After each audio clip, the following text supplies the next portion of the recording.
똑같이 우리는 이걸 본 적이 없어요. 매수인은 이 토지를 본 적이 없습니다. 본 적이 없는 상태에서 서초동 100번지로서 이거는 대지고 면적이 330제곱입니다. 근데 옆에 있는 송파구 구청장도 나도 동물 좋아한다 해서 사자동, 호랑이동, 사슴동 그 최종 지번 토지 다음 순번에 본번으로 순차적으로 지번을 부여할 수가 있다라는 것이죠. 네, 이전 시간에는 이제 지목에 등록하는 방법을 봤고요. 자, 이 시간에는 이제 경계와 면적을 등록하는 방법을 합니다. 먼저 경계요. 자, 경계는 토지의 모양을 알 수가 있는 거죠. 그래서 이렇게 실제 토지라고 해보죠. 자, 실제 토지가 있습니다. 자, 실제 토지가 있고, 자, 실제 토지에 이제 여기에 이제 선의 굴곡점이 여기 경계점이 있는 거죠. 경계점이 있고요. 그 다음에 여기는 실제 토지의 경계가 되는 거죠. 자, 이 경계점과 경계를 이제 도면, 지적공부에 등록하는 거죠. 이때 경계가 등록되어 있는 지적공부가 이제 지적도 임야도 도면이 되는 거죠. 그래서 도면, 지적도 임야도에 이제 등록을 합니다. 자, 등록을 할 때는요, 그림을 좀 잘 그려야 되는데. 자, 등록을 할 때는, 자, 요 경계점들을 이제 도면에 먼저 등록을 하겠죠. 옮기겠죠. 옮긴 다음에 그것을 이제 연결을 해서 이제 경계를 만들게 되는 거죠. 자, 이렇게 도면에 등록할 때는 등록하는 방법은요. 먼저 길이를 재야 되겠죠. 이때 여기서부터 여기까지를 이제 길이를 재죠. 길이를. 그래서 길이를 잰다. 측량을 한다는 거죠. 자, 측량을 해서 측량 길이를 그대로 등록할 수는 없죠. 줄여가지고 등록을 해야 되겠죠. 이때 줄이는 정도를 우리는 축척이라고 하는 거죠. 그래서 축척을 통해서 등록을 하게 됩니다. 자, 그럼 우리가 길이를 재는 방법인데요. 자, 여기서 이제 길이를 잴 때, 여기서부터 여기까지 이렇게 길이, 거리를 재야 되겠죠. 거리를 재는 방법은 줄자 가지고 와서 직접 재는 것이 아니라, 측량을 하는 이제 기준점들을 먼저 정하고요. 이게 측량 기준점이 되는 거죠. 기준점을 정한 다음에 여기서 이 경계점에 이제 경계점 표지 같은 걸 설치한 다음에 여기서 광선을 쏴가지고 갔다 오는 시간에 의해서 거리를 측정하고 또 여기서도 광선을 쏴서 갔다 오는 시간에 의해서 거리를 측정하고 그럼 여기 이제 각도를 알겠죠. 각도를 알아서 이 거리를 이제 측정하게 되는 거죠. 자, 이렇게 삼각형을 만들어서 측정을 하기 때문에 삼각 측량이라고 합니다. 그리고 삼각형을 만들어서요, 이 거리를 측정하기 때문에 삼각형이 되기 때문에 도면에 등록할 때는요, 자, 실제 실제 토지의 경계는요, 실제 토지는 직선이라는 게 존재하지 않는 거죠. 약간 지금 흔들리잖아요. 현실에서는 직선이라는 게 존재하지 않는 거죠. 직선처럼 보일 뿐인 것이지. 그럼 우리가 등록을 할 때는 삼각형을 만들어서 측량을 통해서 길이를 측정했기 때문에 등록할 때는 여기를 직선으로 이제 등록하게 됩니다. 직선. 이렇게 직선으로 등록하게 되는 거죠. 자, 이렇게 직선으로 등록하게 되면은 이 선에, 이 선이 이제 경계가 되는 거죠. 경계. 그리고 이 선의 굴곡점, 이것이 이제 경계점이 되는 거죠. 자, 그러면은 도면 위에 있는 경계와 경계점도 있고 실제 토지의 경계 경계점도 있고 그래서 이 경계 경계점 그러면은 이제 혼동이 생길 수가 있기 때문에요. 우리가 보통 경계 그러면은 지적공부에 등록되는 경계를 말합니다. 경계점도 지적공부에 등록되는 경계점을 말하고 실제 토지에 있어서의 경계나 경계점은요. 앞에 지상이라는 말을 항상 붙입니다. 그래서 지상경계, 지상경계점 이렇게 표현을 하는 거죠. 이렇게 표현하는 거죠. 자, 그래서 경계는 이제 직선으로 등록된다라는 거죠. 자, 그러면 개념을 한번 보죠. 또 밑에 경계 개념이 있으니까. 자, 경계란 필지별로 경계점들을 직선으로 연결. 자, 직선에다 체크하시고요. 직선으로 연결하여 지적공부에 등록된 선. 그러니까 우리가 경계 그러면 지적공부에 등록된 선을 말합니다. 자, 그러면은 밑에 보시면 경계점이 나오죠. 자, 경계점이라고 하는 것은 바로 이 선의 굴곡점을 말하는 거죠. 자, 순의 굴곡점의 경계점이 도면, 지적도 임야도에서는 이제 그림으로 나타나겠죠. 점으로 나타나니까 그림으로 나타나고요. 자, 그리고 이제 근데 이 경계점을요 이렇게 그림으로 도해적으로 나타내다 보면 이 점이라는 것이 두께를 가지고 있죠. 두께를 가지고 있다 보니까 이게 우리가 면적을 나중에 측정을 할 때 오차가 생길 수가 있는 거죠. 따라서 이 경계점이 점으로 되어 있다 보니까 오차가 생길 수 있어서 그걸 줄이기 위해서요. 땅값이 비싼 지역에서는 이 경계점을 어떻습니까? 아예 좌표로 구해놓는 거죠. 그러면 오차가 발생하지 않으니까. 그래서 이 경계점은 이제 도면에는 도의 형태로 등록되고 경계점, 이 경계점을 좌표로 등록해 놓은 장부가 바로 경계점 좌표 등록부죠. 그래서 경계점 좌표 등록부에는 좌표 형태로 등록된다라는 거죠. 그리고 반가로 3번 지상경계요. 이제 지상경계는 이제 담이나 뭐 둑 이런 것에 의해서 이제 결정이 되겠죠. 표시를 하게 되겠죠. 자, 오른쪽에 보시면 왼쪽이 지금 경계 개념이고요. 오른쪽에는 이제 관련 판례 가지고 있는데요. 관련 판례는 먼저 읽어보죠. 자, 지적도상의 경계와 실제 경계가 다르게 표시되어 있어요. 그래서 실제 경계는 여기에 담이 있습니다. 그런데 지적 공배는 담이 여기에 있어요. 여기에. 선이 여기에 있다는 거죠. 그러니까 실제 토지의 경계는 여기에 담이 있는데 지적도상에서는 여기가 경계로 되어 있다는 거죠. 이렇게. 그러면은 내가 이 토지를 샀을 때 나의 소유권은 담이 있는 범위 여기까지만 소유권을 취득하느냐, 아니면은 도면상의 경계는 여기로 돼 있으니까 여기까지 내가 소유권을 취득하느냐, 거기에 있어서요 어디를 기준으로 해서 소유권을 취득했다고 볼 것이냐, 즉 매매의 대상을 어디까지로 볼 것이냐에 있어서 자, 줄거진 것만 보시면 됩니다. 자, 특별한 사정이 없는 한 현실의 경계와 관계없이, 실제 지상 경계와 관계없이 지적 공부상, 도면상의 경계와 지적에 의하여 소유권의 범위가 확정된 토지를 매매 대상으로 하는 것으로 본다. 그러니까 실제 토지의 경계와 도면상의 경계가 불일치할 때는 도면상의 경계를 기준으로 한다라는 겁니다. 다만 옆에 있죠. 다만에서 만약 기술적인 착오에서 여기가 담이 있어서 지상 경계인데 기술적인 착오에 의해서 담이 여기로 이렇게 경계가 이렇게 설정되어 있어요. 도면상에. 근데 원래는 여기인데 담인데 기술적인 착오로 해서 이렇게 되어 있습니다. 그래서 토지를 매매하는 당사자 간에요. 이건 기술적인 착오로 이렇게 되어 있을 뿐이다 해가지고 실제 경계에 맞춰서 매매하기로 특약을 했습니다. 자, 특약을 했으면 사적자치 원칙상 특약을 실제 경계에 따르기로 했으니까 소유권의 범위는 실제 경계에 따르게 되는 거죠. 그래서 이런 특별한 약정이 없었을 경우에는 도면상의 경계에 따르지만은 이것이 기술적인 착오로 인한 경우로 생긴 것으로서 당사자가 실제 지상 경계에 따르기로 하는 특약이 있었다라고 했을 때는 이런 특별한 사정이 있으면은 실제 경계에 따른다라는 거죠. 그리고 두 번째는요, 경계복원 측량의 방법인데, 자, 우리가 지적도면상에, 도면에 등록을 할 때는 먼저 어떻습니까?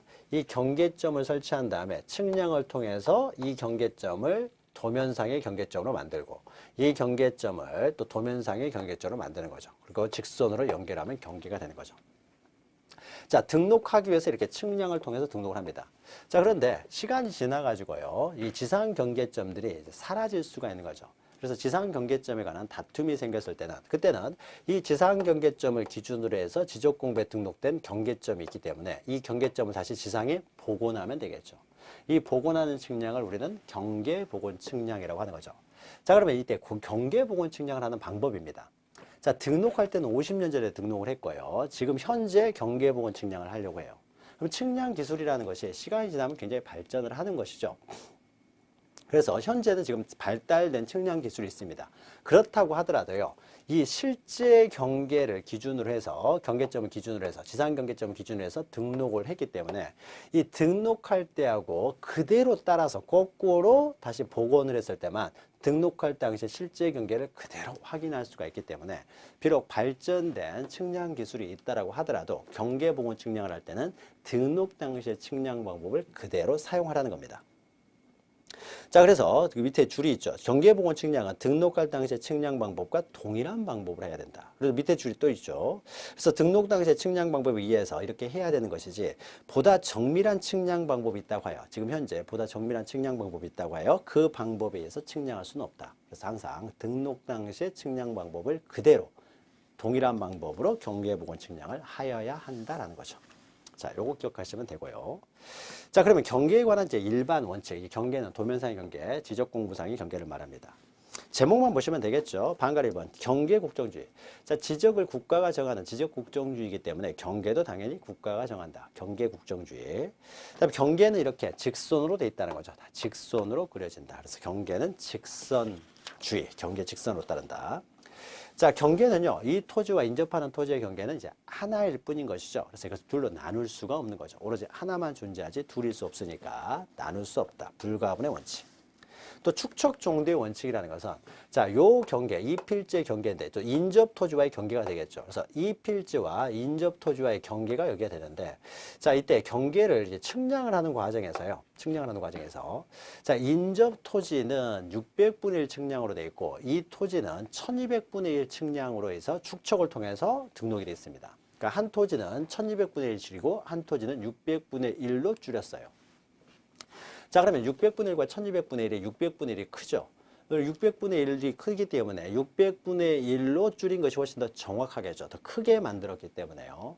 따라서 만약에 이 경계라는 것은 하나의 토지만 경계가 아니라 인접하는 토지에 있어서도 경계가 되는데 이 토지를 등록을 할 때 축척이 다르게 등록이 되는데 축척이 다른 과정에서 경계가 두 개가 생겨버렸어요. 두 개가 다르게 이제 됐다라는 거죠. 그러면 이때는 축척이 큰 쪽이 더 정확할 테니까 큰 축척에 따른다라는 겁니다. 이것이 축척 종대. 그러니까 축척은 큰 쪽을 따른다. 그래서 축척 종대의 원칙이고요. 자, 경계는 특별한 사정이 없으면 함부로 옮겨서는 안 되겠죠. 경계 부동성의 원칙입니다. 자, 그러면 이제 여기서부터 이제 본격적으로 중요한데요. 자, 지상 경계 구분이 있는데요.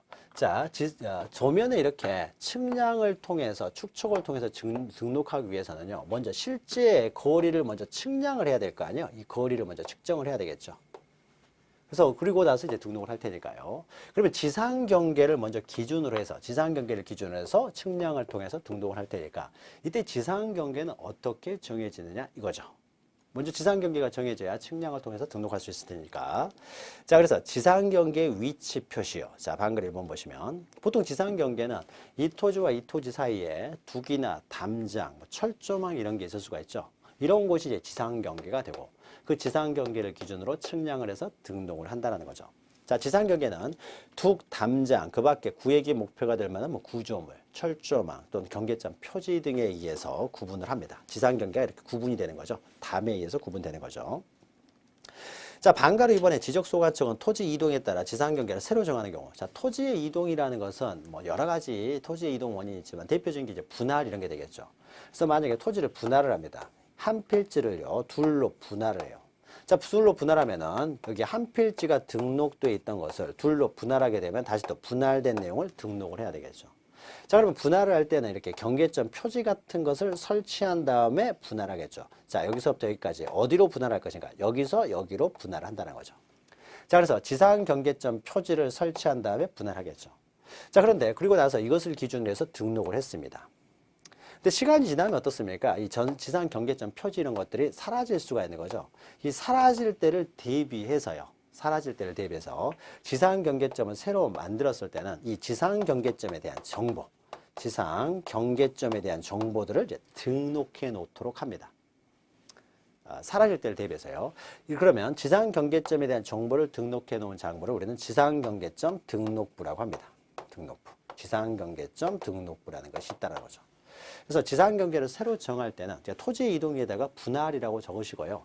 대표적인 게 이제 분할이죠. 자, 분할하게 되면 지상 경계점을 새로 이렇게 정하게 될 테니까 이때 지상 경계점을 새로 정할 때는 이제 지상 경계점 등록부를 작성해야 된다.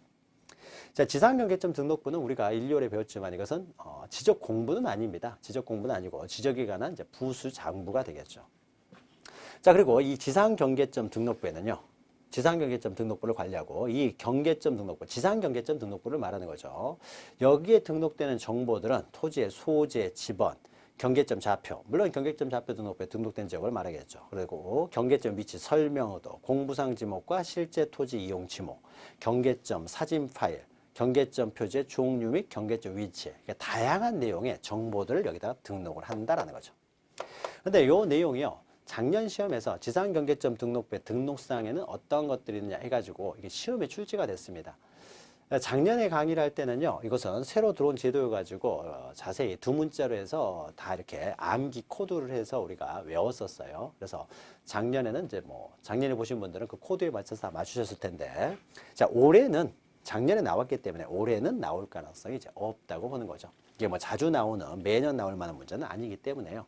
그래서 지상 경계점 등록부를 작성한다 정도까지 기억하시고 그 구체적인 내용은 지금은 이제 올해는 알 필요가 없습니다. 작년에 시험이 출제가 됐으니까. 자, 그래서 지상 경계점 등록부를 이제 작성한다는 거고요. 자, 그러면 지상 경계는 보통 이제 담이나 툭 이런 것에 의해서 이제 결정이 됩니다. 자, 그러면 그것을 기준으로 해서 측량을 할 텐데요. 자, 그런데 문제는 이 토지와 인접하는 토지, 여기도 이제 토지가 있는데, 자, 인접하는 토지에 있어서 여기에 벽이 있습니다. 담이 있어요. 이제 구조물이 있다는 거죠. 이것을 기준으로 해서 측량을 할 텐데, 보통 문제는 이제 구조물의 두께를 가지고 있다는 거죠. 이 담이 두께를 가지고 있으니까, 그러면 이때 선으로 등록을 해야 되는데 왼쪽 선을 기준으로 측량을 할 것이냐, 오른쪽 선을 기준으로 측량할 것이냐, 가운데 선을 기준으로 측량을 할 것이냐. 거기에 따라서 어떻습니까? 경계가 틀려지는 거죠. 이때 어디를 기준으로 측량할 것이냐. 그래서 오른쪽에 보시면 지상경계의 이제 결정 기준이 나오는 거죠. 자, 그래서 지상경계를 세로에 결정할 때 그 기준과 관련돼서 동그라미 1번 보시면은 다음과 같이 결정합니다. 그래서 기억 보시면 밑에 그림 되어 있죠. 자, 연접하는 토지 간에 높낮이 차이가 없으면은 구조물의 중앙을 지상경계로 결정을 합니다. 그리고 이 선을 기준으로 해서 측량을 한다는 거죠. 이게 공평한 거죠. 그런데 만약에요, 높낮이 차이가 있어요.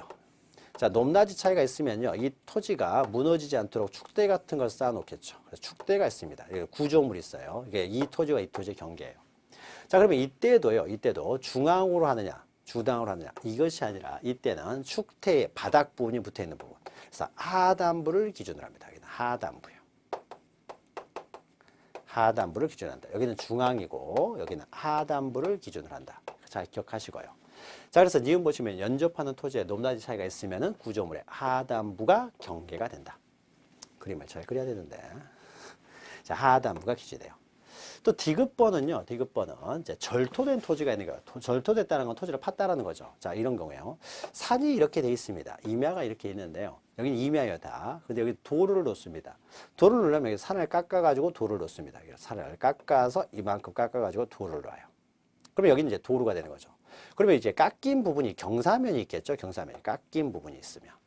자, 그러면은 여기는 임야입니다. 그러면 이 깎인 부분, 여기는 도로가 될 것이고 깎인 부분을 도로로 볼 것이냐, 임야로 볼 것이냐죠. 자, 깎인 부분은 도로를 만들기 위해서 깎아놓은 부분이니까 이것은 여기까지는 도로로 편입을 해줘야 되겠죠. 도로를 위해서 존재하는 것이니까 이렇게 경사면이 있었을 때, 이렇게 절토된, 팠다라는 거죠. 절토된 부분이 있었을 때는 경사면의 상단부를 기준으로 합니다. 상단부. 이 절토됐다는 것은 이렇게 절토가 될 수도 있고 또 이렇게 될 수도 있죠. 이게 임야가 이렇게 가는데요. 가운데를 이렇게 파버릴 수도 있는 거죠. 도로를 만든다든지 국어를 만들기 위해서 파버릴 수도 있어요. 그럼 여기 도로를 만들었다고 해보죠. 그럼 여기는 임야고 가운데는 도로예요. 그러면 이 경사면이 있겠죠. 여기서도. 이 경사면을 도로로 볼 것이냐 임야로 볼 것이냐에 있어서 이 경사면은 도로를 만들기 위해서 절토된 부분이 되기 때문에 이것도 경사면의 상단부를 기준으로 한다는 거죠. 그러니까 공평하게 돼 있죠. 그러니까 높낮이 차이가 없으면 중앙. 높낮이 차이가 있으면은 이제 구조물이 있을 때는 하단부, 절토된 부분이 있으면 상단부. 자, 요거는 상단부냐 하단부냐 헷갈릴 수 있어요. 그러나 이것은 당연히 상단부가 되는 게 일반적이겠죠. 도로를 만들기 위해서 절토된 부분이니까 상단부가 돼야 되겠죠. 이건 중앙이 일반적일 것이고. 그러니까 이것은 중앙이고 절토된 부분이 있으면 상단부. 그러면은 구조물이 이렇게 높낮이 차이가 있으면은 하단부가 된다. 공평하게 하나씩 있다. 이렇게 기억하시면 되겠죠. 자, 그래서 절토된 부분이 있는 경우에는 경사면의 상단부를 기준으로 하고요. 자, 이것은 토지와 토지 사이의 경계고요. 만약에 일정한 토지는요, 바다와 접할 수가 있습니다. 이게 바다. 바다와 접하고 있으면은 이 토지 소유권의 범위는 어떻게 되냐? 토지의 경계는 어떻게 될 것이냐? 또 이게 문제가 되는 거죠. 근데 이때 바닷물은요, 내려갈 때는 여기까지 내려가지만 올라올 때는 여기까지 올라온다는 거죠. 바닷물이 올라왔다 내려갔다 합니다. 자, 그러면은 토지의 경계를 어디로 볼 것이냐? 이 또 문제가 되는 거죠. 자, 그러면 이때요. 바닷물이 들어왔다 나가는 부분, 요 부분을 우리는 뭐라고 합니까? 세속적으로는 이제 갯벌이라고 하는 거죠. 강하게 표현하면은 갯벌이 되고요. 자, 이 갯벌을요, 우리 법적으로도 뭐라고 하냐면요. 간석지라고 합니다. 자, 갯벌을 간석지라고 하는데, 갯벌은요, 일단 간석지는 바닷물이 들어오는 곳이라는 거죠. 자, 그러면 이 바닷물이 들어오기 때문에 이 바닷물이 들어오는 갯벌을 바다로 볼 것이냐 토지로 볼 것이냐에 있어서 바닷물이 들어오기 때문에 우리 법에서는 이것을 바다로 봅니다. 바다로. 그러니까 여기를 바다로 보기 때문에 이건 평균이 아닙니다. 바다로 보기 때문에요. 다 바다예요. 다 바다로 보기 때문에 토지와 바다의 경계는 최고로 바닷물이 올라왔을 때죠. 여기가 토지와 바다의 경계가 되겠죠. 자, 이때를 최대 만조위, 최대 만수위가 되는 선 이렇게 되는 거죠. 평균으로 따지는 게 아닙니다. 자, 그 다음에 또 바다와 접하는 경우에는 또 이런 경우도 있을 수가 있습니다. 자, 바다를 매립을 했어요. 매립을 하는데 아무리 매립을 해도 여기까지밖에 토지를 매립을 못했어요. 자, 그러면은 바닷물이 넘어오지 못하도록 제방을 쌓아야 되겠죠. 자, 제방은 이제 토지로 편입해서 등록을 하려고 합니다. 자, 그럼 이때 바다와 제방, 그 토지의 경계는 어디로 볼 것이냐? 자, 바닷물도 여기서 올라갔다 내려갔다 합니다. 그런데 이게 굉장히 불명확하죠, 사실은. 그러니까 불명확하기 때문에 뭔가 좀 불명확합니다. 뭔가 불안정적이에요. 근데 제방을 쌓았을 때는요, 이 바닷물은 절대 여기를 넘어지는 못하겠죠. 여기를 넘어올 정도 되면 제방은 다시 높이 쌓아야 될 테니까요. 절대 넘어와서는 안 되는 거죠. 자, 그러면 이 부분을 제방의 어디 부분이라고 하냐면요. 바깥쪽 어깨 부분이라고 합니다. 자, 여기를 제방의 안쪽 어깨 부분, 여기는 안쪽 하단 부분, 여기는 바깥쪽 어깨 부분. 그래서 바깥쪽 어깨 부분이 경계가 됩니다. 그래서 미음, 리을이 있죠. 수면에 접하는 경우, 해면에 접하면 최대 만조의 최대 만수의 평균이 아닙니다. 그리고 미음 보시면 공유수면 매립지의 토지 중 제방 등을 통해 표집하여 등록하는 경우에는 바깥쪽 어깨 부분이 경계가 된다는 거죠. 자, 그런데 넘기시면요. 동그라미 2번에요. 만약에 이런 경우도 생길 수가 있어요. 만약에 이 토지 소유자와 이 토지 소유자가 다릅니다. 소유자가 달라가지고요. 자, 소유자가 다른 경우에는 중앙에 담을 쌓았습니다. 담을 쌓게 되면은요. 반반씩 부담을 해서 담을 쌓게 되겠죠. 그럼 반반씩 부담해서 담을 쌓기 때문에 그 담을 어떻습니까? 원래 지상 경계 딱 가운데를 놓고 이렇게 담을 쌓게 되겠죠. 자, 이런 경우에는 이 담은 공동으로 소유하고, 그러니까 거기 정중앙에다 담을 쌓게 될 것이고, 따라서 그 중앙을 기준으로 해서 등록하면 됩니다. 자, 그런데 갑은 담을 쌓고자 하는데요. 을은 담을 쌓기를 거부를 합니다. 그래서 난 돈이 없다는 거죠. 담 쌓고 싶으면 너 혼자 쌓아라 이거죠. 그래서 갑이라는 사람이 자기 돈을 들여가지고요. 이 사람 결국 담을 쌓습니다. 이렇게. 자기 돈을 들여서 담을 쌓아요. 자, 자기 돈을 들여서 담을 쌓기 때문에 이 담은 누가 소유합니까? 갑이 소유하게 되겠죠. 자, 그러면 갑이 담을 쌓을 때요. 자, 을 토지를 넘어와서 담을 쌓으려고 하면은 당연히 을은 어떻습니까? 못 들어가겠죠. 이 토지 안에다 담을 쌓으라고 할 거 아니에요. 내 토지까지 들어와서 담 쌓는 걸 허용해 주는 사람은 없겠죠. 따라서 만약에 이 담이 갑의 소유다라고 하게 되면 실제 지상 경계는 어디였다는 걸 의미합니까? 여기였다는 걸 의미하죠. 그러니까 자기 안쪽에다, 자기 토지 안쪽에다 담을 쌓았을 거 아니에요. 그렇죠. 따라서 이렇게 구조물의 소유자가 다릅니다. 소유자 이건 갑의 것이에요. 소유자가 동일한 게 아닙니다. 갑과 을이 공동 소유하는 것이 아니라 갑의 것이에요. 자, 그러면은 이때는 소유권에 따라서요. 그 지상 경계를 결정을 해줘야 되겠죠. 자, 마찬가지로요. 그러니까 중앙이 아니라 소유권에 따라서 결정할 것이고, 축대도 마찬가지입니다. 자, 여기는 갑이 소유하고 여기는 을이 소유해요. 공동 비용으로 축대를 쌓은 것이 아니라, 그러니까 축대가 쌓으니까 을은 반대를 합니다. 난 돈 없다는 거죠. 그래서 을이라는 사람이 여기다 축대를 쌓습니다. 여기다. 을이 단독 비용으로. 그러니까 이 축대는 당연히 갑의 것이 되겠죠. 갑의 것이. 자, 이 갑의 것인데요. 갑의 것인데 이때 갑이라는 사람이 그러면 이 사람이 축대를 쌓을 때요. 자, 을이라는 사람이 자기 토지 안에 들어와서 축대를 쌓으면 을은 당연히 못 쌓게 할 거 아니에요. 그러니까 결국 갑이라는 사람은 자기 토지 안에다가 축대를 쌓았겠죠. 자기 토지 안에다 축대를 쌓았을 테니까 이 축대가 쌓였을 때 갑의 토지, 을의 토지 경계는 어디겠습니까? 여기가 지상 경계가 되겠죠. 여기가 지상 경계가 되기 때문에 여기 안쪽에다 축대를 쌓았을 거 아니에요. 따라서 이때는 소유권, 축대의 소유권이 갑이면은 갑이, 그러니까 소유권에 따라서 지상 경계를 정한다라는 거죠. 그래서 2번 보시면 지상 경계의 구획을 형성하는 구조물 등의 소유자가 이렇게 달라요. 다른 경우에는 이렇게 기역, 니은, 디귿에 있어서는 리을하고 미음은 바다와 토지의 경계이기 때문에 바다는 개인이 소유할 수 없죠. 그래서 기역, 니은, 디귿에도 불구하고 소유권에 따라 지상 경계를 결정한다. 자, 소유권에다가 체크하시면 됩니다. 자, 그리고 반가로 2번은 그렇게 중요한 내용은 아니에요. 지상 경계점에 경계점 표지를 설치하여 측량할 수 있는 경우에 가지고 옆에다 그냥 분할이라고 쓰시면 됩니다. 분할. 분할이라고만 적으시면 돼요. 자, 다 1, 2, 3, 4, 5번, 6번까지 보면은 다 분할이란 말이 들어가죠. 이렇게 보통 토지를 이렇게 분할할 때는요. 분할할 때는 자, 어디서부터 어디로 분할할 것이냐에 있어서 지상 경계점 표지를 이렇게 설치하고 분할하는 게 일반적이겠죠. 그리고 나서 이제 측량을 할 거 아니에요. 그래서 분할을 할 때는 이렇게 지상 경계점에 경계점 표지를 설치한 후 분할할 수가 있다라는 거죠.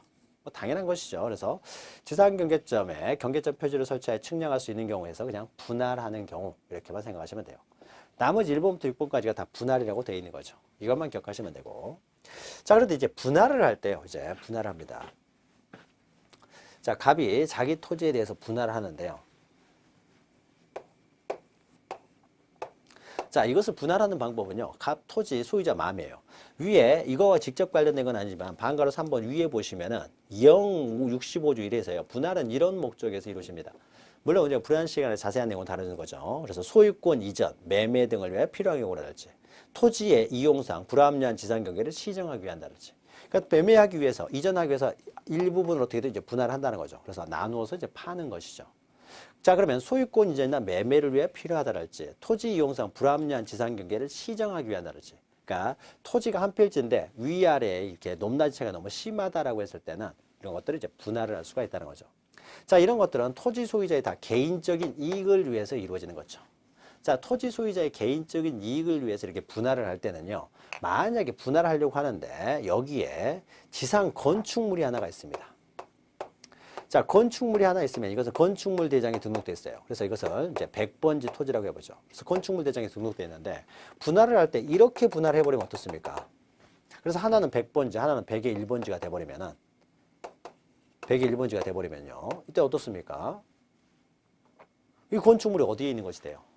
문제가 복잡해지는 것이죠. 따라서 개인적인 이익을 위해서 이렇게 분할을 할 때는요, 분할할 때 원칙적으로 지상 건축물을 걸리게 하지 못하도록 하고 있어요. 그래서 지상 건축물을 피해서 분할하라는 거죠.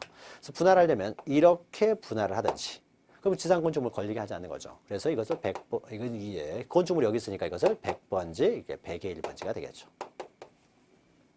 자, 이런 식으로 지상 건축물을 피해서 분할해야지 지상 건축물을 걸리게 해서는 안 된다라는 겁니다. 자, 그래서 분할에 따른 지상 경계 결정에서 이 원칙 보시면은 분할에 따른 지상 경계는 지상 건축물을 걸리게 결정해서는 안 된다. 이게 원칙이에요. 그러니까 소유권 이전, 매매, 불합리한 지상 경계를 시정하기 위해서 분할을 할 때는 지상 건축물을 걸리게 해서는 안 된다라는 거죠. 그러나 여기는 예외가 있어요. 그래서 그 예외는 좀 기억하세요. 만약 첫 번째 예외가, 그러니까 첫 번째 얘기가 니은 디귿 리을 보죠. 자, 개인적인 이익을 위해서, 다시 말해서 소유권 이전 매매, 불합리한 지상경계 시정을 위해서 분할을 하는 경우에는 지상 건축물을 걸리게 해서는 안 됩니다.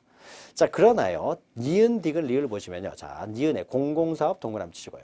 그 다음 디귿 보시면 도시개발법에 따른 도시개발사업, 이렇게 동그라미 치시고요.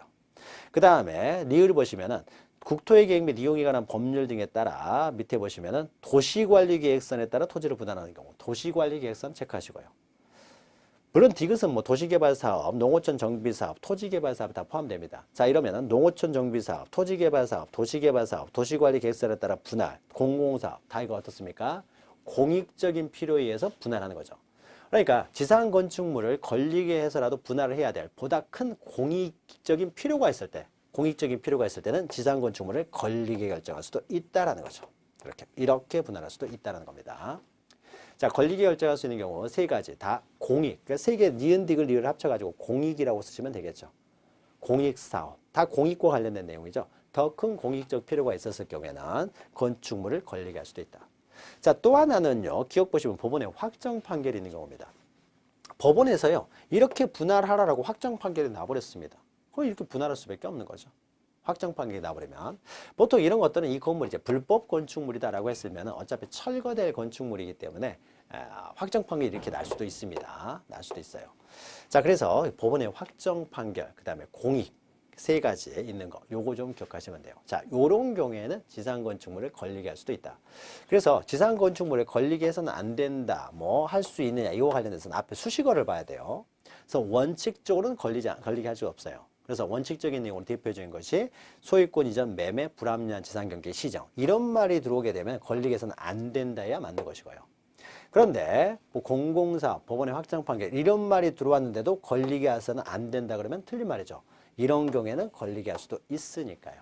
이것이 경계하고 관련돼서 한두 지문이 들어갈 수가 있기 때문에 요 예외 기억하세요. 원칙도 물론 기억을 하셔야 되겠죠. 그 다음에 반가로 4번은요. 지적확정 측량 실시 지역에서 경계 결정인데 지적확정 측량을 실시했다는 것은 도시개발 사업을 했다는 거죠. 자, 도시개발 사업을 할 때요. 이 사람들 계획은 경계를 이런 식으로 나눌 생각이었어요. 그런데 실제로 완공을 해보니까 어떻게 돼버렸느냐. 이게 경계가 이렇게 됐어요. 자, 사업을 했으니 사업의 현황, 공사 현황대로는 이렇게 됐어요. 그래서 사업 계획은 이랬다는 거죠. 그러나 공사의 현황은 이렇게 됐습니다. 자, 그럼 우리가 경계를 등록을 할 때는 어떻게 등록을 해야 됩니까? 계획대로 등록해야 돼요? 아니면 실제 공사 현황대로 등록해야 되겠습니까? 지적공부는 사실상태를 등록하기 때문에 실제 공사 현황대로 등록을 해야 되겠죠. 다만 계획도 하고 틀렸다는 사실을 그 사업 계획, 사업 시행자에게 알려는 줘야 되겠죠. 자, 그 이야기예요. 자, 지적 확정 측량을 경계는 지적 확정 측량의 경계는 공사가 완료된 현황대로 결정을 한다는 거죠. 계획하고 상관없이 완료된 현황대로. 다만 그 공사 완료된 현황의 사업 계획도와 다를 때는 사업 계획, 사업 시행자에게 미리 통지는 해야 된다라는 거죠. 그냥 지나가면서 한번 보시면 되는 거고요. 자, 그러면 지금까지 경계를 등록하는 방법을 보았고요. 자, 그 밑에는 이제 면적을 등록하는 방법이죠. 자, 한 필지에 경계가 먼저 등록이 됐습니다. 도면에 이제 등록이 됐어요. 자, 그러면은 우리가 필지를 이게 실제 토지예요. 자, 실제 토지에 이제 면적을 등록해야 되는데, 자, 면적을 등록할 때요. 자, 위에서 봤을 때는 이제 토지가 이렇게 돼 있어요. 그러나 옆에서 봤을 때는 어떻습니까? 토지라는 것이 이렇게 굴곡이 있는 거죠. 평평하게 되어 있는 토지는 없으니까요. 자, 그러면 이때요. 우리가 토지의 면적을 등록을 할 때, 여기서부터 여기까지입니다. 이 지표면을 등록을 하게 되면요. 지표면의 면적을 등록한다 그러면, 지표면이 이렇게 평평하지 않고 굴곡이 있기 때문에 이것을 면적을 측정 자체를 할 수가 없습니다. 측정 자체를 할 수도 없고요. 측정했다고 하더라도 여기 삽질 한 번만 해버리면 면적이 틀려져 버리는 거죠. 따라서 지표면의 면적을 등록할 수가 없습니다. 그래서 우리가 면적을 등록할 때 그 면적, 그래서 여의도 면적이 어떻게 되느냐, 서울시의 면적이 어떻게 되느냐, 이때 그 면적은 지표면의 면적을 말하는 것이 아니라 바다, 해수면과의 그 수평면, 이 수평면의 면적을 구합니다. 수평면. 이 수평면은 지상에 어떤 변화가 있다고 하더라도 절대 변하지 않는 것이죠. 그래서 수평면을 등록을 합니다. 수평면. 수평면상의 넓이를 등록한다. 그리고 그 넓이는 이제 제곱미터를 사용해서 이제 예전엔 평 이렇게 했는데 이제 제곱미터를 사용해서 이제 등록을 하는 것이죠. 자, 그러면 수평면을 어떻게 측량을 할 것이냐, 측정을 할 것이냐에 있어서는요. 자, 수평면은요. 자, 보죠. 자, 우리가 도면으로 어떻습니까? 경계를 등록했죠. 그래서 대충 모양을 알 수가 있잖아요. 모양이 이제 등록이 됐죠. 그래서 측량을 통해 가지고 자, 거리를 측정할 때 직접 나가서 측정을 합니다. 그리고 축척을 통해 가지고 우리가 등록을 해놨어요. 자, 그러면 도면이 어떻습니까? 이게 수평면으로 등록을 해놨잖아요. 2차원으로 등록을 해놨죠. 그래서 도면은 평면으로 되어 있으니까요. 자, 그러면 이 도면이 뭐냐? 이 도면이 바로 수평면이에요. 수평면. 자, 수평면으로 도면에 등록되어 있기 때문에 면적을 측정은 어떻습니까? 이 수평면을 측정해 버리면 되는 거죠. 자, 수평면을 측정해서요. 이 줄이는 축척을 거꾸로 축척을 이제 줄였잖아요. 거꾸로 곱해줘 버리면 되는 거죠. 그럼 면적을 구할 수가 있는 거죠.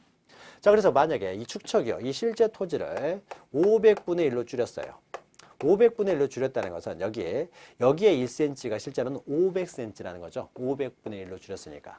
자, 그러면은 500cm는 5m가 되는 거죠. 100cm가 1m니까. 자, 그래서 500분의 1로 줄였을 때요. 자, 여기를 측정했더니 몇 cm가 나오느냐? 2cm가 나옵니다. 자, 여기가 2cm면 여기는 몇 m라는 거예요? 1cm가 5m이기 때문에 여기는 10m라는 걸 의미하겠죠. 그리고 여기를 측정했더니 여기가 3cm가 나왔어요. 그럼 여기는 몇 m라는 거예요? 15m라는 걸 의미하는 거죠. 자, 그러면 이 면적은 어떻게 되겠습니까? 이 실제 면적은 어떻게 되겠습니까? 15하고 10 곱하면 150제곱미터가 되겠죠.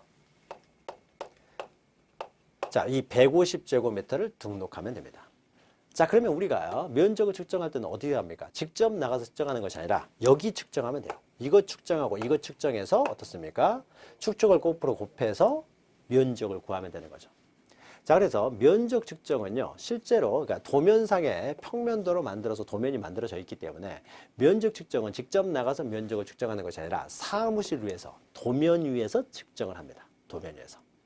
자, 도면 위에서 측정을 하는데요. 근데 우리가 보기 좋게 이렇게 돼 있으면, 토지가 이렇게 보기 좋게 되는 건 별로 없죠. 만약에 토지 형태가 이렇게 돼 있습니다. 예, 굴곡점이 있는 것들이요, 다 이렇게 직선으로 되는 겁니다.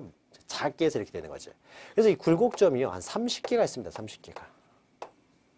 30개의 굴곡점이 있는데 이 면적을 어떻게 구합니까? 구할 수가 없죠. 수학을 총동원해서도 구하기 어렵습니다. 자, 그러면은 도면 위에서 면적을 측정하는데 이걸 사람의 수학으로는 구할 수가 없고요. 그랬을 때 기계의 힘을 빌립니다.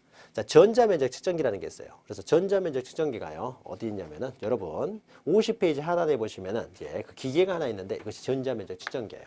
밑에 바닥에 깔려 있는 것이 그 주적도 도면입니다. 이 전자면적 측정기를 여기 올려놓고요, 선을 따라 움직입니다. 선을 따라 움직여 가지고 마지막 여기까지 딱 도달을 하게 되면요, 면적이 측정이 돼요. 좋은 기계죠. 자, 그러면요, 면적 측정은 어떻게 합니까? 도면 위에서, 도상에서, 도면 위에서 전자면적 측정기로, 면적 측정기로 면적을 측정을 한다는 거죠. 그래서 등록을 합니다. 자, 그래서 면적, 전자면적 측정기로 등록을 하는데요. 문제는요, 이게 선을 따라 움직이다 보니까 선이 두께를 가지고 있다는 거죠. 선이 두께를 가지고 있으니까 전자면적 측정기로 측정을 했을 때 아침 먹고 측정했을 때와 점심 먹고 측정했을 때와 오차가 생길 수가 있는 거죠. 그리고 측정을 누가 하느냐에 따라서 약간씩 오차가 생길 수가 있겠죠. 그러니까 오차가 생긴다는 건 뭐예요? 정확성은 좀 떨어진다는 거죠. 자, 그래서 땅값이 비싼 지역에서는요, 이 정확성을 담보하기 위해서, 보장하기 위해서, 오차가 발생하지 않도록 하기 위해서 이 30개에 대해서 다 좌표를 구합니다. 경도와 위도에 의해서 좌표를 구한다는 거죠. 그래서 경도와 위도의 좌표를 구해가지고요, 그 좌표를 가지고요, 대입해서 면적을 구합니다. 좌표 30개가 있으면 30개를 계산기에 집어넣습니다. 집어넣게 되면요, 좌표가 나오게 되면 그 좌표를 가지고 어떻게 좌표가 대입되면은 면적이 측정이 된다는 거죠. 이 좌표를 가지고 면적을 측정한다는 거죠. 자, 그러면은 30개의 좌표를 대입해서 면적을 측정한다라고 하면은 좌표는 정확히 나와 있잖아요. 이 좌표를 가지고 측정하기 때문에 아침 먹고 좌표를 대입하나, 점심 먹고 대입하나, 내가 대입하나, 다른 사람이 대입하나 면적은 항상 동일하게 나오게 되겠죠. 그래서 땅값이 비싼 지역, 구체적으로는 경계점을 좌표로 구해놓은 지역이 되겠죠. 이 지역이 바로 도시개발사업 시행지역, 경계점 좌표 등록부 등록지역, 좌표를 구하기 위해서 경위 측량 방법에서 측량한 지역, 여기서는 좌표를 가지고 면적을 측정한다. 자, 좌표를 가지고 측정하다 보니까 어떻습니까? 오차가 발생할 수가 없게 되겠죠. 그래서 정확성이 뛰어난 거죠. 정밀도. 그래서 이 좌표도 토지의 하나의 토지의 표시로서 하나의 토지의 중요한 정보가 되는 것이죠. 자, 그러면 여기까지 한 내용을 책을 통해서 확인해 보죠. 자, 49페이지 보시면 의의에서요, 그 면적이란 개념이 나오죠. 그래서 면적은, 자, 지적공부에 등록한 필지의 수평면상의 넓이다. 수평면상의 넓이를 말한다. 즉, 지표면의 넓이를 말하는 게 아니다. 용어의 적이니까 잘 기억하시고요. 자, 그러면은,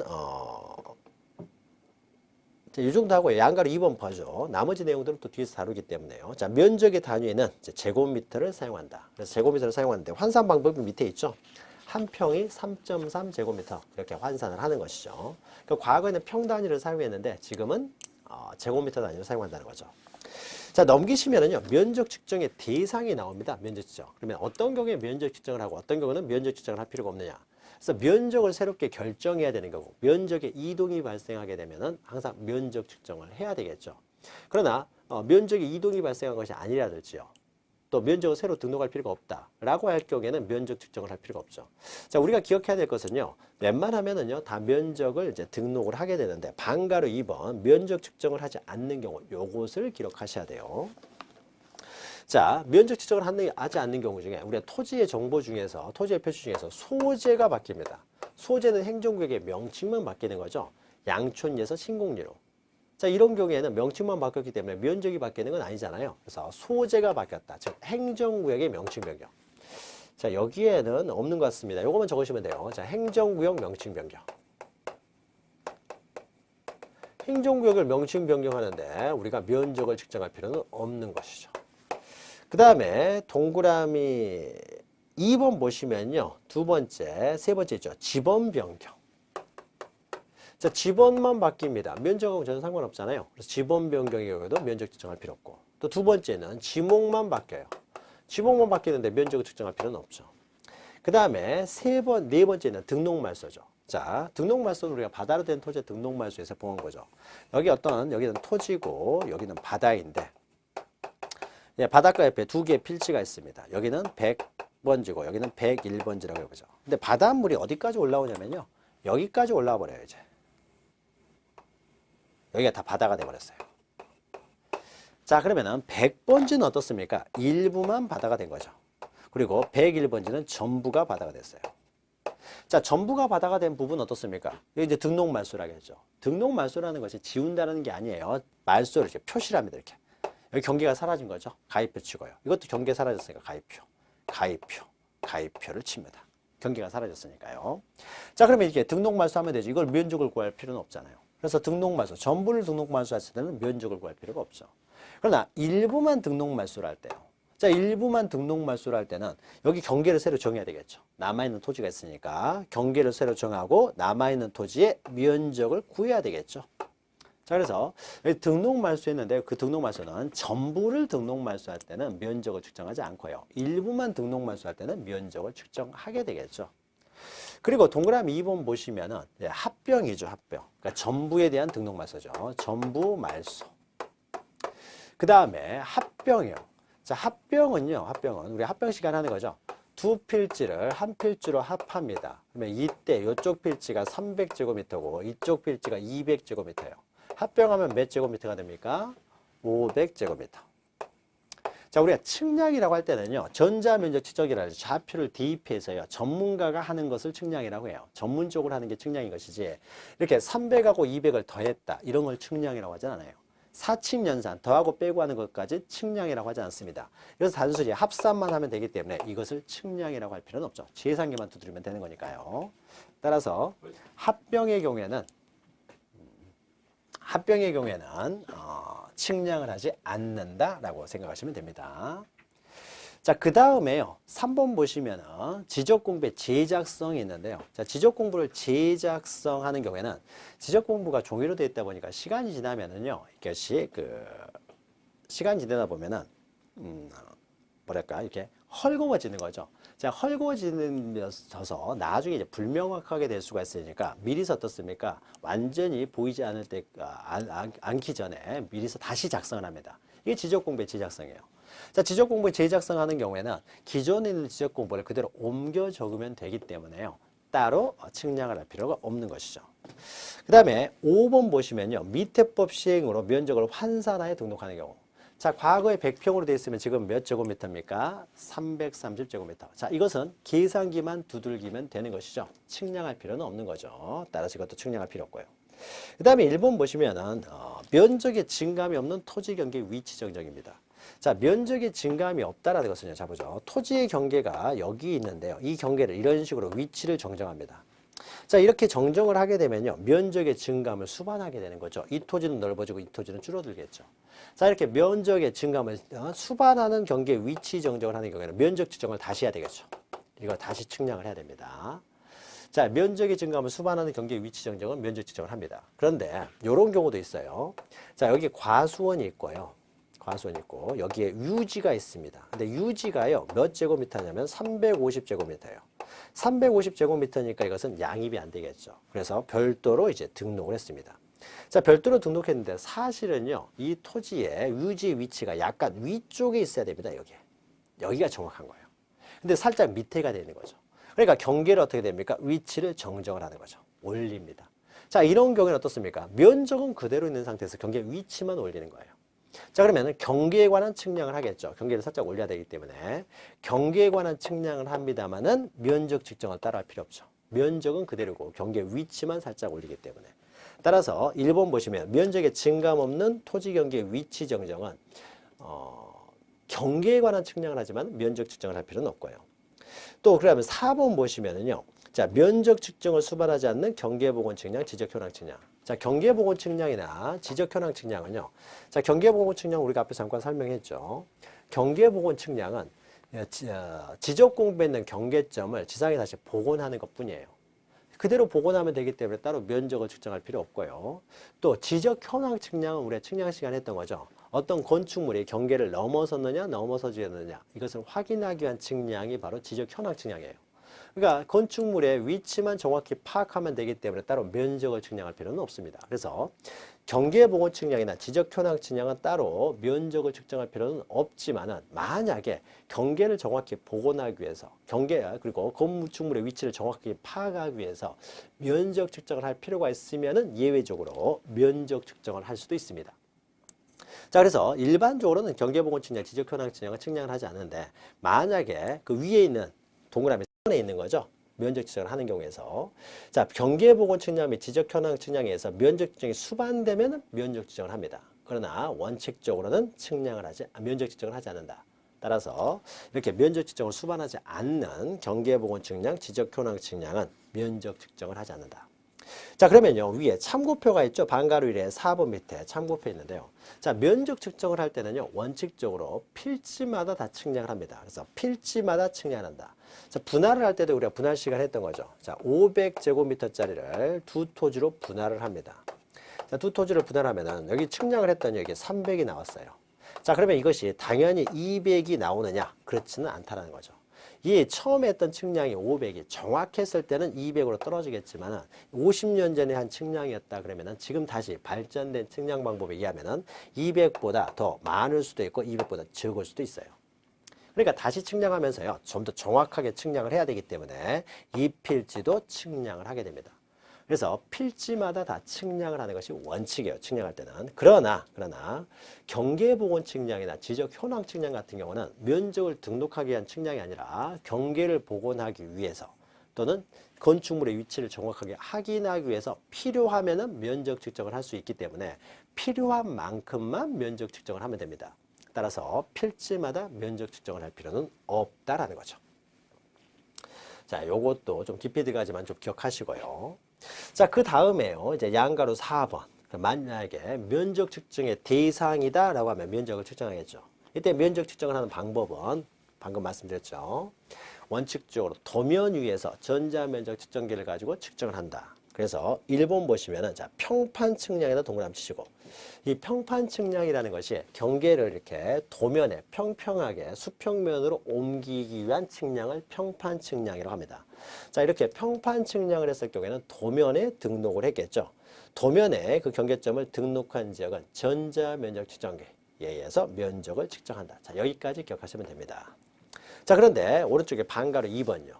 만약에 이게 항상 오차가 발생할 수 있기 때문에 이 경계점을 좌표로 등록한 지역.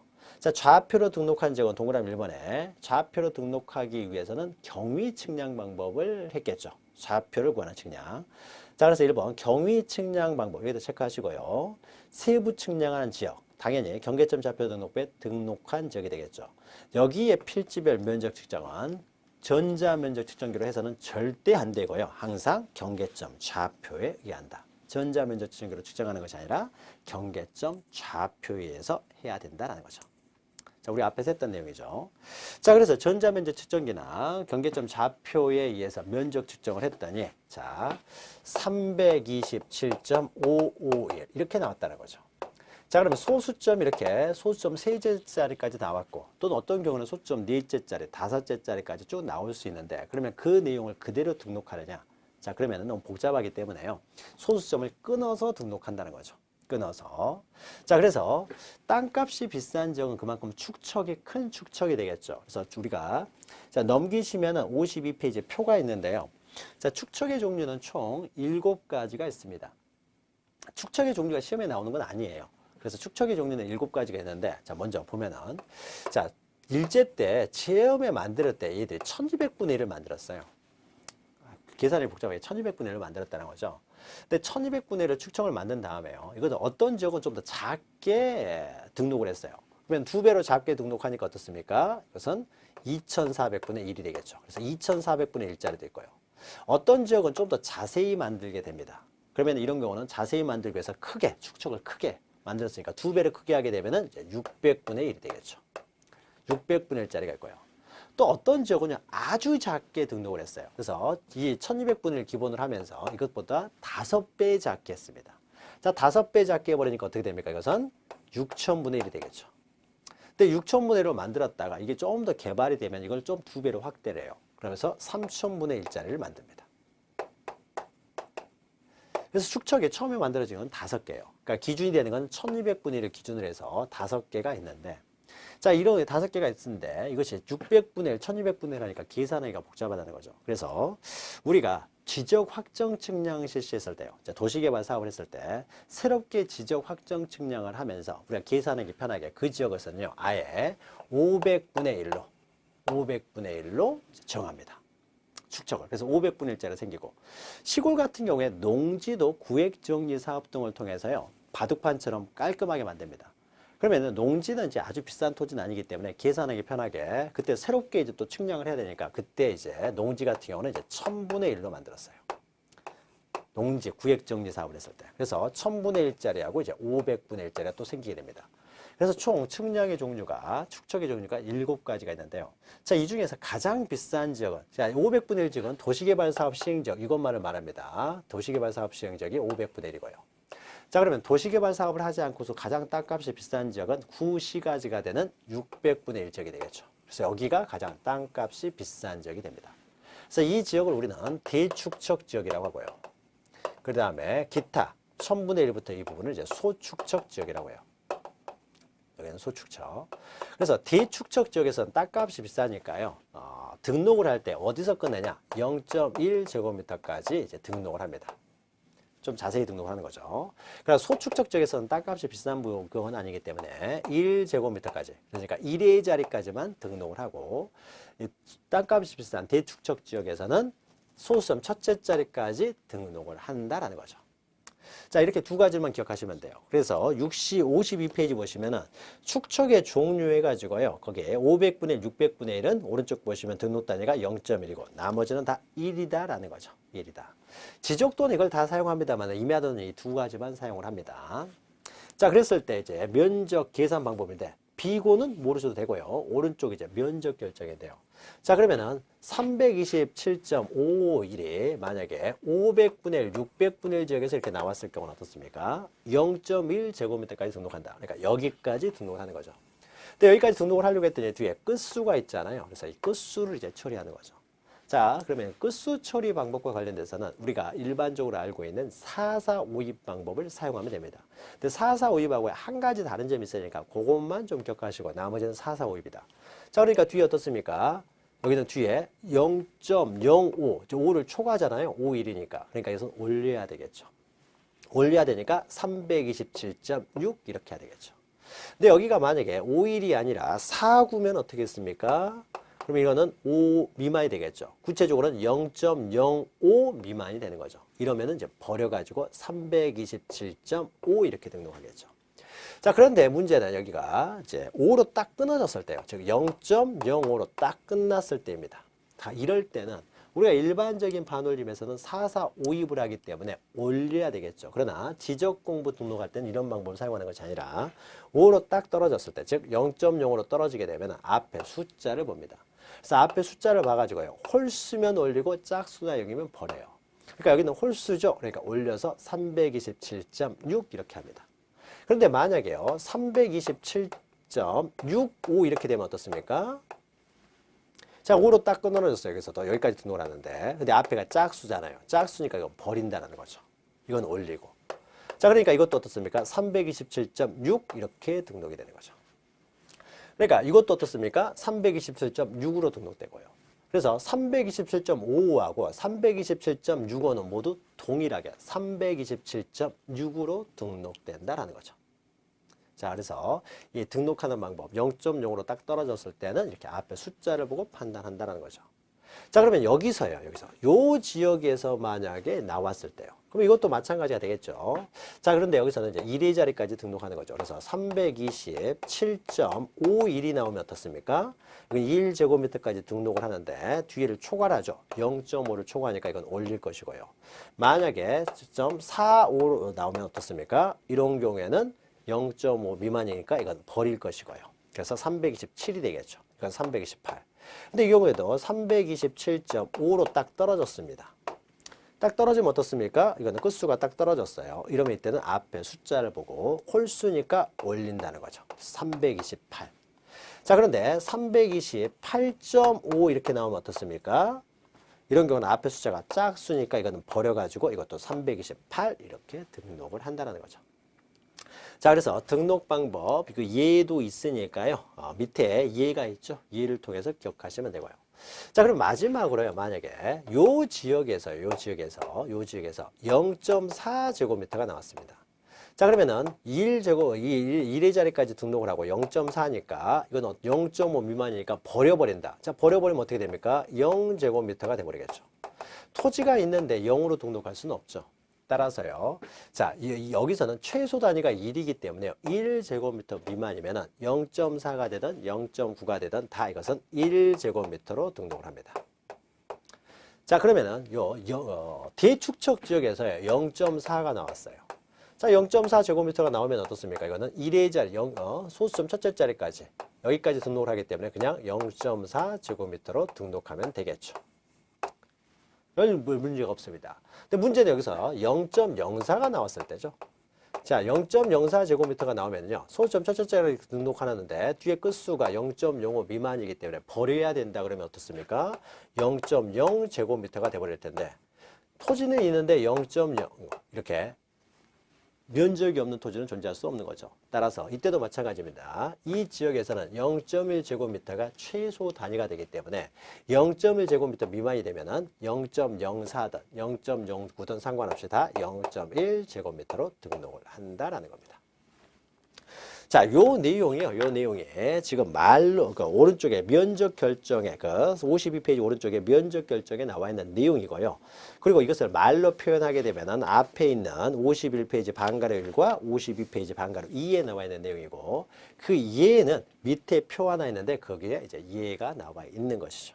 그래서 이걸 보고 이해하시면 되고 또 자세한 내용은 우리가 또 문제 풀면서 이 내용을 다시 반복을 할 거예요. 그래서 아무튼 여러분 면적을 결정하는 방법 요거 우리가 기본 강의 시간도 했는데요. 지금 시간에 다시 한번 했으니까 확실하게 이해하시기 바랍니다. 자, 그러면 여기까지 해서요. 우리 토지를 등록하는 방법에서 지번, 지목, 면적, 경계 등록하는 방법을 보았죠. 자, 등록하는 방법 여기까지 마치고요. 다음 시간에는 이제 3장 지적 공부에 대한 설명 이어가도록 하겠습니다. 자, 다음 시간에 뵙겠습니다.